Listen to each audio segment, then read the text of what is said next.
जय श्री कृष्ण। प्रिय मित्रों, वीडियो को शुरू करने से पहले आइए प्रार्थना करें। हे कृष्ण, जो भी भक्त आज इस अमृतवाणी को सुन रहा है, उनके जीवन में आपकी कृपा सदा बनी रहे और उनके सभी कष्ट दूर हो। मित्रों, इस अद्भुत वाणी को सुनने से पहले अपने विचार और भक्ति को व्यक्त करते हुए नीचे कमेंट में जय श्री राधा कृष्ण जरूर लिखें।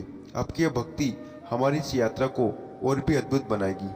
और हाँ, अगर आपका दिल सच में कृष्ण प्रेम से भरा है तो इस वीडियो को कम से कम 3 ऐसे अपने लोगों के साथ जरूर साझा करें जिन्हें आप अपने जीवन में सबसे ज़्यादा मानते हैं, क्योंकि हो सकता है आपके एक शेयर से किसी की जिंदगी में राधे कृष्ण का दिव्य प्रकाश उतर आए। साथ ही यदि आप अपने हमारे चैनल को सब्सक्राइब नहीं किया हो तो अभी सब्सक्राइब करें और घंटी के बटन को दबाइए ताकि आप हमारी हर नई भक्ति यात्रा का हिस्सा बन सके। तो चलिए बिना किसी देरी किए इस यात्रा को शुरू करते हैं। श्री कृष्ण कहते हैं, कभी कभी जीवन में ऐसे क्षण आते हैं जब अपनों के शब्द तलवार से भी तेज चुभ जाते हैं। कोई हमारा भरोसा तोड़ देता है, कोई हमारी नियत पर सवाल उठाता है, कोई हमारे प्रेम को ठुकरा देता है। ऐसे समय मन सन्नाटा सबसे भारी हो जाता है। भीतर उठती पीड़ा केवल आंसुओं में नहीं बहती बल्कि आत्मा में उतर जाती है। यह वही घड़ी होती है जब व्यक्ति सोचता है, क्या मुझे यह सब सहना पड़ रहा, क्यों मेरे साथ अन्याय हुआ। परंतु सच्चाई यह है कि संसार में कोई भी घटना बिना कारण के नहीं घटती। जब कोई तुम्हारे दिल को चोट पहुंचाए तो समझो ईश्वर तुम्हें मजबूत बनाने का काम कर रहा। यह चोट सिर्फ एक अनुभव नहीं बल्कि एक पाठ है जिसने तुम आगे की राह में और भी सशक्त बन सको। दुख देने वाले को कोसने से बेहतर है उसकी दी हुई सीख को अपने चरित्र में उतार लेना, क्योंकि जो तुम्हें तकलीफ देता है वही तुम्हें सहने की क्षमता भी दे रहा है। जब लोग तुम्हें गलत समझे, तुम पर झूठे आरोप लगाए, तुम्हारी इच्छाओं को अनदेखा कर दे, तो उनके बहस मत करो, बस समय का इंतजार करो। समय से बड़ा कोई गवाह नहीं और सत्य से बड़ा कोई न्यायाधीश नहीं। आज जो तुम्हारे बारे में गलत राय रखते हैं, कल वही तुम्हारी सच्चाई के आगे नतमस्तक होंगे। मगर यह तभी होगा जब तुम क्रोध में नहीं संयम से जियोगे। इस संसार में हर कोई अपने अनुभव के चश्मे में तुम्हें देखता है। किसी की दृष्टि साफ होगी तो तुम्हारे भीतर की रोशनी पहचान लेगा, किसी की दृष्टि धुंधली होगी तो वो केवल परछाई को देख पाएगा। तुम्हारा काम रोशनी बनाए रखना, न कि हर किसी को अपनी रोशनी समझने में समय गंवाना।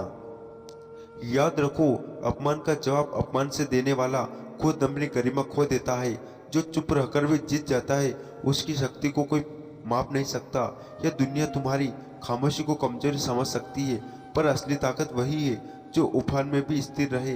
जब तुम्हारा मन रोना चाहे तो रो, पर अकेले में आंसू कमजोर नहीं बनाते बल्कि मन के बोझ को हल्का कर देते हैं। मगर रोने के बाद उतना और पहले से भी अधिक दृढ़ होना ही असली साहस है, क्योंकि गिरकर उठने वाला कभी हारता नहीं, बस और मजबूत बनता है। कभी यह मत सोचो कि जिसने तुम्हें कुछ दुख दिया उसे ईश्वर सजा क्यों नहीं देता।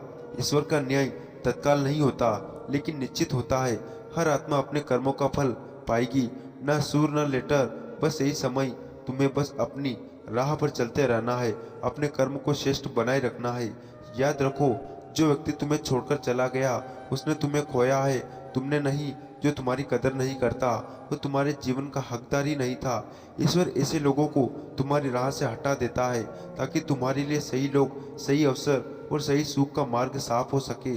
जब कभी मन में यह विचार आए कि अब किसी पर भरोसा नहीं करना, तो अपने भीतर झांको। भरोसा टूटने का मतलब यह नहीं कि दुनिया में अच्छे लोग नहीं बचे, इसका मतलब सिर्फ यह है कि तुम्हारा अनुभव तुम्हें और समझदार बना रहा। भरोसा फिर से करना सीखो, लेकिन आंखें खुली रखकर। सच्ची शक्ति बदलना लेने नहीं बल्कि माफ करने से है। मगर माफ करना यह नहीं कि भूल जाना, बल्कि यह है कि उस घटना को अपने मन पर बोझ बनाकर ना रखना। जब तुम छोड़ दोगे तभी तुम आगे बढ़ पाओगे। मन में देश रखकर जीवन जिया नहीं जा सकता।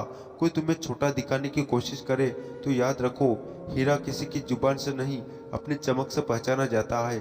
तुम्हारा मूल्य किसी की राय से तय नहीं होता बल्कि तुम्हारे कर्म और चरित्र से होता है। अगर तुम्हारे साथ बुरा हुआ है तो इसका मतलब यह नहीं कि जीवन बुरा है, यह सिर्फ एक अभ्यास है। पूरी किताब नहीं, अगले पन्नों में क्या लिखा है यह तुम्हारे साहस, धैर्य और सकारात्मक सोच पर निर्भर करता है। जब किसी की बात तुम्हारे दिल में घर झोल गिल दे तो सबसे पहले वो जहर को फैलने से रोकना सीखो। शब्द अगर मन की गहराई में घर ले तो धीरे धीरे आत्मविश्वास को खोखला कर देते हैं।